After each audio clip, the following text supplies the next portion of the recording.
di panausogdan mo itag pasalamat kay Tasan sa tanang grasya gasang yang gihatag nato sa tanang panahon. God is good all the time, and all the time God is good. Bahala kusog kayo ang ulan, still it is a blessing para sa Mabinay. Kay tungod sa ato ang di atubang karon nga krisis mao ni atong RSSI sa maaning tambay nga dili mo padayon pagkuyanap ang maong mga piste nga nigkuyanap diri sa atong lungsod sa Mabinay.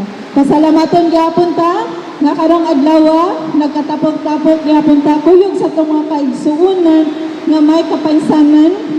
No, pasalamat gyapon ta sa Ginoo nga kauban nato sila gihapon isip atong nga kapamilya nato. Tinuod, so dito mag-uol kay maulan kay I know for sure daghan pa mong pilparang nga programa. So pasalamat ta usab no sa ato ang mga bisita. Dili na ni bisita nato kay residente na ni taga Mabinay silang tanan. Di na ko tagsa-tagsaon inyo nang nadunggan ang atong amahan sa atong probensya. Kinsa man Governor Chaco sa Garbaria, tagaan natog masigabong palakpak ang inahan sa ato ang inahan nato sa ikaduhang distrito, inahan sa atong gobernador, inahan natong tanan no guwapa wa dyan ni siya nagkaidaran no nagkabatanon tinuod mo nang guwapa ko. Kay once gwapa ang inahan, ang anak gwapa usab. Sa tagaan nato masigabong palakpak, Congresswoman Ma'am Aisa sa Garbaria, Ma'am Lisa sa ato ang party list, sa Pinoy party list, ato ang mga board members. Kinsay na ang board member Erin Macias. Uy. Og si board member Wadro Makiling, kauban ako sa mga SB members. Nag-mention na ganina. Ug sa tanan-tanan nato mga dumudong mga staff sa DOH, kipanguluhan nato sa atong health, panguluhan ni Dr. Ernest, Dr. Lanig, Dr. Tara, sa atong MSWDO office, Ma'am Melba, o sa atong in charge sa PWD, si Ma'am Lorenza, Ma'am Aini, our municipal administrator, and of course our executive assistant, Kuya Rangel. Salamat kayo, dapat once again.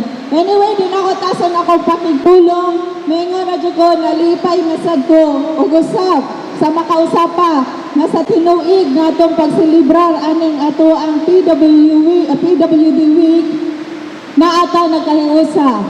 Atong ipakita nga unsa mo kapalangga sa Mabinay. Isip inyong ginikanan diri sa lungsod sa Mabinay, kaning atong mga kaigsunan, dili ni siya ingon nga lain nato kay kani grasya gasag hapon na gihatag sa Ginoo nato.